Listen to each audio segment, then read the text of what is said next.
Ranchito ha de resecarse el mar. Fernando Soler era tan serio que parecía cargar con el peso de toda la familia en los hombros. Así lo describió un técnico veterano de los estudios Churubusco, que lo había visto llegar, siempre puntual, siempre impecable, siempre en silencio.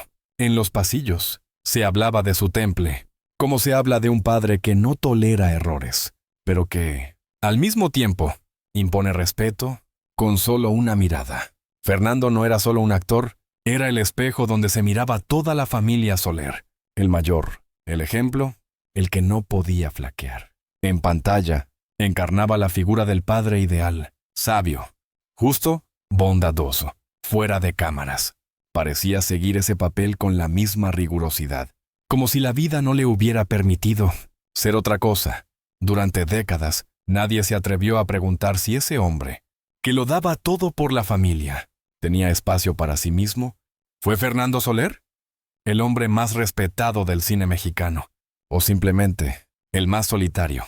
Porque a veces, la perfección no es más que una armadura, y detrás de esa armadura se escondía un alma que muy pocos se atrevieron a mirar. Nació en 1896, en Saltillo, pero su sangre venía de más lejos, de tierras españolas, donde la disciplina y el deber eran virtudes de familia. Era el mayor de 5 hermanos, y todos, sin excepción, terminaron bajo los reflectores, pero fue Fernando quien abrió el camino, quien construyó el apellido Soler como sinónimo de arte, de respeto, de compromiso.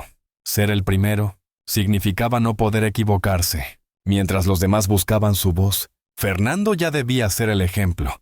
Desde joven, adoptó una vida de orden, no por obligación, sino porque entendía que su rol no era solo actuar, sino sostener el peso de su familia. No solo recaía en sus hombros, estaba tatuado en su forma de hablar, de mirar, de caminar.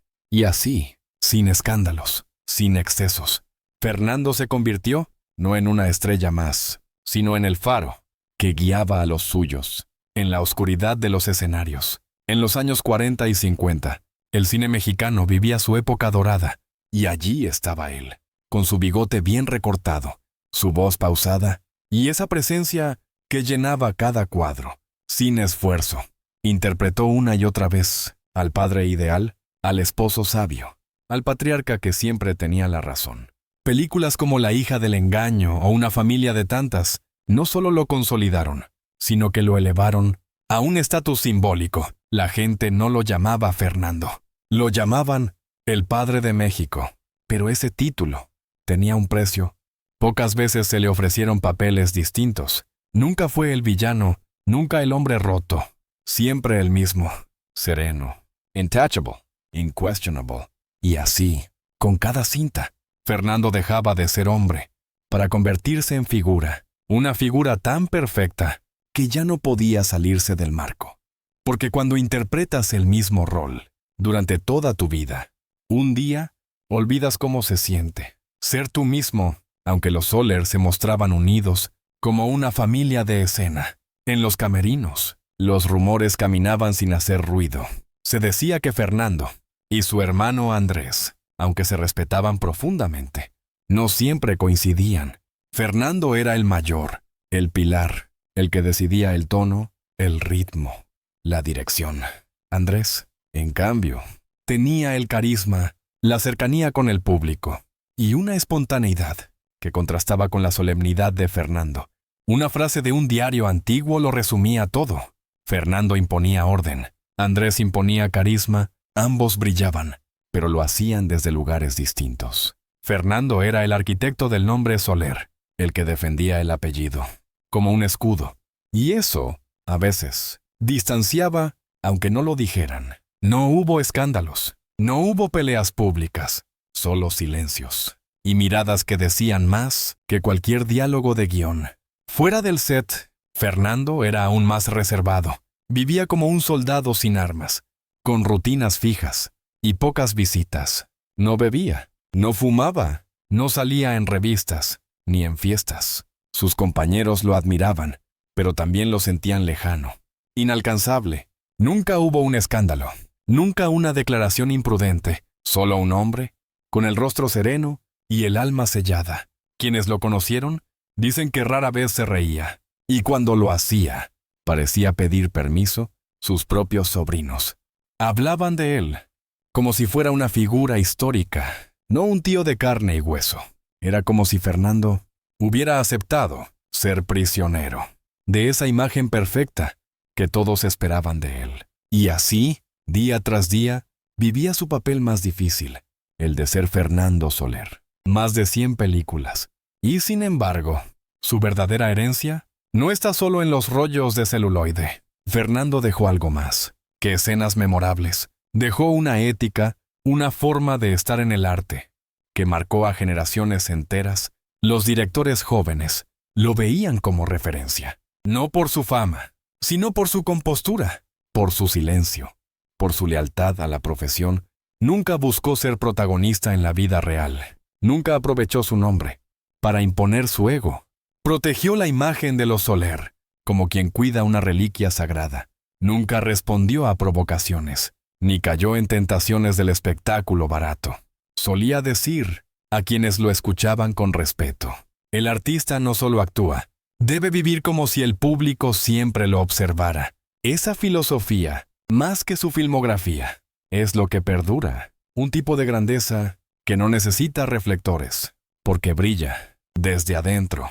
Fernando falleció en 1979, sin ruido, sin homenajes masivos, sin portadas de revistas, llenas de nostalgia. Se fue como vivió, callado, con dignidad, sin pedir aplausos finales. Mientras otros íconos del cine de oro eran celebrados con bustos, con tributos, con documentales, la figura de Fernando se fue desdibujando en el recuerdo colectivo. No hubo grandes ceremonias, no se alzó una estatua en el Palacio de Bellas Artes. Solo unos cuantos compañeros, familiares y admiradores fieles lo despidieron, con la misma discreción que él siempre cultivó. Pero para quienes amaron esa época, su ausencia fue una pausa, un vacío, una pregunta sin respuesta. ¿Fue olvidado? Por ser demasiado correcto. ¿O es que su legado no cabía en titulares, sino en la memoria silenciosa de quienes aún lo respetan? Fernando Soler dejó mucho más que películas. Dejó un ejemplo, una figura, una presencia que, aunque ya no se vea, aún se siente en las décadas doradas del cine mexicano. Él no fue simplemente un actor. Fue la conciencia, la brújula moral, el rostro que representaba lo mejor de una generación. Muchos crecieron viéndolo en pantalla, aprendiendo, sin darse cuenta, cómo debe hablar un padre, cómo se enfrenta la vida con dignidad, cómo se protege a una familia, sin levantar la voz. Pero detrás de esa figura ejemplar, había un hombre que cargaba más de lo que mostraba. Un hombre que eligió el silencio antes que la queja, la disciplina, antes que la búsqueda de aplausos.